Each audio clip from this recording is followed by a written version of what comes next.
Want to create a mural near IKEA. But first, before we get to that story, I want to talk about the mural that a lot of you have seen while driving in downtown Tampa. It's this mural here, pretty famous if you ever have driven along Florida Avenue. So I wanted to meet the artist that created this mural, and I found out that he has created many more murals throughout the city.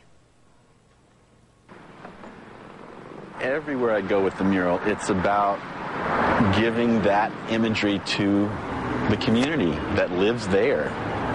For people that live here, this wall is our city. And for Carl Cowden, the man that created it and signed it, Tampa is a city he knows well.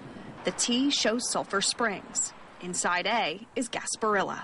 The Gasparilla one was probably the most difficult because I had to make the flotilla and the boat and the Bayshore Boulevard all in the same image within this letter. M is the University of Tampa. Carl went there and now he works there.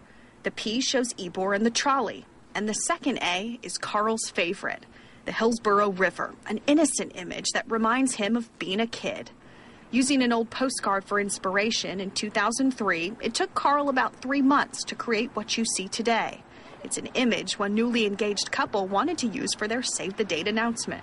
For generations, it'll be around, and generations will appreciate it. That's the kind of thing, you don't get out of fine art as much, It's not as public. This isn't the only project Carl is proud of. He's helped beautify the area since the late 1970s. We were trying to place the time, had to be in about 25. These were some of the very kids that were there on the playground equipment that was actually there at the time. This is the Ray Park Center mural. It's kind of faded here, but the first bank, church. This is Clearwater. His portfolio and work is impressive, but he says public art comes with a price. His pride often takes a beating. I guess it's a lot like anything that you do, you work so hard at, and it gets negated by other people.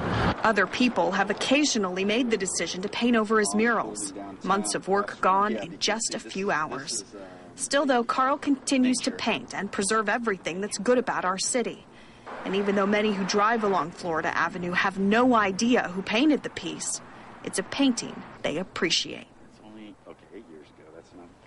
And Ybor City leaders want Carl to create a mural near IKEA. Funding, though, for that mural is still an issue. So if you'd like to find out more information about how you can help make that project possible, you can call David Scott at 813-493-2668, or you can also find more information about Carl by going to his website. We'll put that on our website at abcactionnews.com. And we have a consumer alert you need to hear.